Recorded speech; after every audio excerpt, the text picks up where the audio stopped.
14 Kasım 2022 tarihinde 911 acil yardım hattına bir iyi hal kontrolü talebi ulaştı. Bu tür talepler genellikle yalnız yaşayan yaşlıların, zihinsel sağlık sorunları olan bireylerin veya çocukların güvende olup olmadığını teyit etmek amacıyla yapılır. İhbarı gerçekleştiren kişi 75 yaşındaki komşusunu bir süredir göremediği için endişeli olduğunu, bununla birlikte komşusunun evinde bir oda kiralamış olan ve tuhaf davranışlar sergileyen bir adamın varlığından da yetkilileri haberdar etti. Bu ihbar üzerine 24 yaşındaki bir polis memuru yaşlı kadının durumunu kontrol etmek ve güvende olduğundan emin olmak amacıyla olay yerine sevk edildi.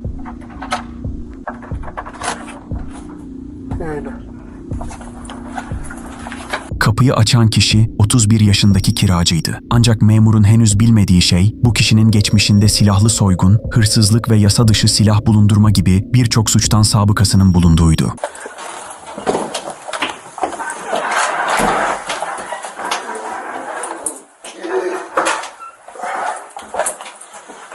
After you? No. You said you gotta make sure you got an animal or something? Yeah. Go ahead.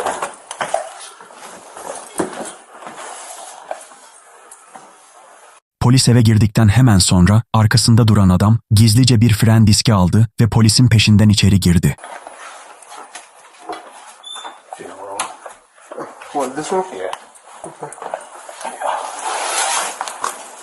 What's that for? Oh no, to block the door and swings open. Ah, gotcha. Bu odanın yalnızca tek bir giriş çıkışı vardı. Fren diski yaklaşık 9 kilo ağırlığındaydı ve bu ağırlık herhangi birinin odaya hızla girip çıkmasını engellemek için yeterliydi. You wanna just knock on the door for me? Rocky? He's laying on the bed.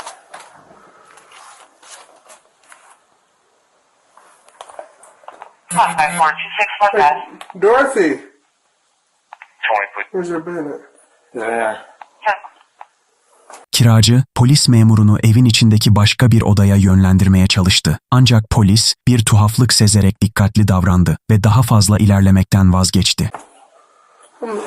After you. You got any lights here? Yeah. You got the lights on? She can pay a bill. Oh. Hey, you just going there for me? Yeah, come on. What do you mean? She's right here. Oh! She's right here? Yeah. Dorothy?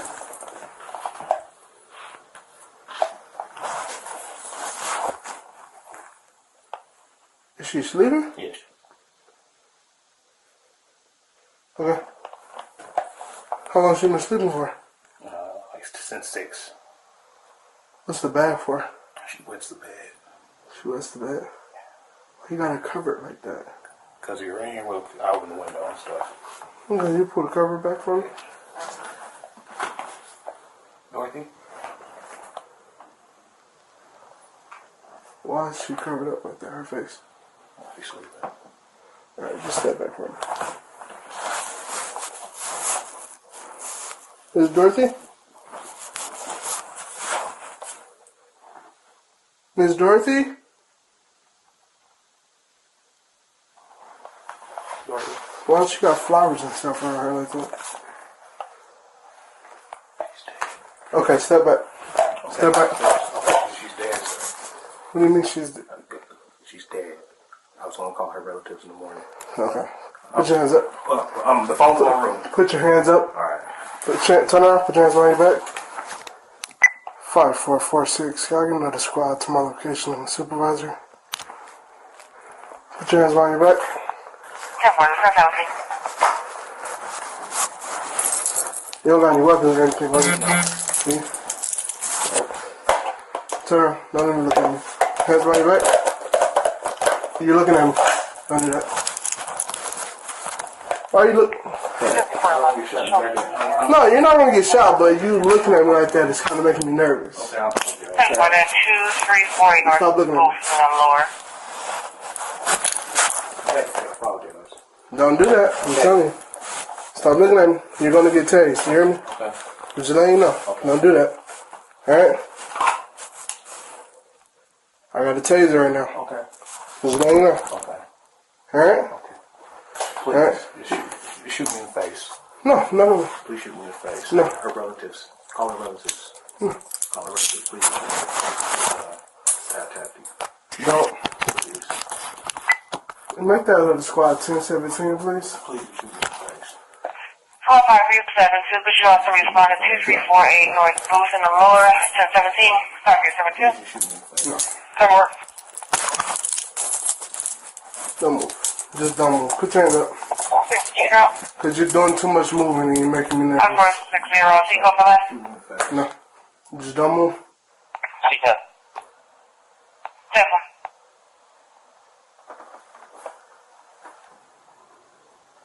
348, show stone. 34, sequel for that. On the ground. Just give us a C3 for now.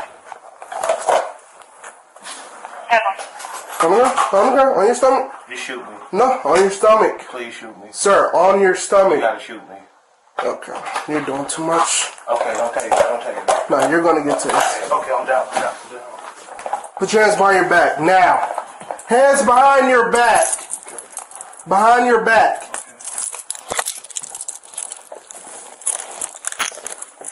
Put your other hand behind your back. What was the address again? Your other hand behind your back. 348 Sir, North you're- Booth in the lower. Stop resisting. I'm not resisting. Put your hand behind your back. Your other hand. Yep, put it behind your back. Don't move. What you gonna do? Stop! Stop resisting! Stop! Stop! Stop! Stop! Stop! Polis memuru diğer kelepçeyi takmaya çalışırken şüpheli bir anda direnerek polisin vücut kamerasını yere düşürdü. Polis aynı anda telsizindeki acil durum butonuna basarak destek istedi. Boğuşma sırasında şüphelinin metal bir çubukla saldırdığı ve polisin silahını almaya çalıştığı belirtildi. Stop! Stop! Stop! Shoot me. You gotta shoot me. Give me another squad here now! You gotta shoot me. You gotta Sir! Right in the head. Stop! Right in the head. You will be shot! Right Stop! In the head. Right in the head. Please, right in the head. Stop! Okay. Drop the pole! Right in the head. Drop the pole! Right in the head, please. Drop the pole! Right in the head. Right in the head. Do it. Drop the Do pole! it right in the head. Drop! Do it in the head. Come on, right in Sir. the head. Please, right in the head. Right Drop in the head. the pole, Right in the please. head. Right in the head. Come on. Now I'm gonna have to shoot Right in you. the head. Right in the head. Come on. Do it, please. Come on. You don't know what I see. Do it. Sir, Do it. drop the Do pole. it. You don't know what I see. Do it. Sir, Right in the face, Drop man. the pole. Right in the face. Come on. Come on. drop the Come pole. on. Right in the face, man. Please. Drop Right in the face. on the ground now. Right in the face. Come on. On the ground. Make it quick. On the ground. Please make it quick. Okay. Don't tag me. Drop it. Drop it. Now. Right in the face. Drop it. Right in the face. Drop it. Right in the face. Drop it. Right in the face. Come on. Drop it. You gotta do it, man. Right in the Drop Right in the face. the weight now. Right in the face. Drop the weight. Right in the face. Drop the weight. Right in the face. Drop the weight. Bu arada olay yerine gelen takviye ekipleri evin kapısını kırarak içeri girmeye çalışıyordu. Subject is at gunpoint. And then squad. Right in the face. Come on. We are from the road. Don't take me, man. Don't take me, man. What? This one? Do it.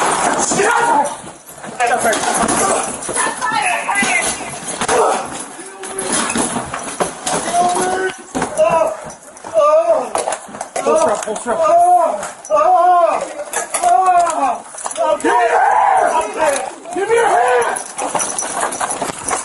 Check that room. I got it. Someone get medical now. Call for medical.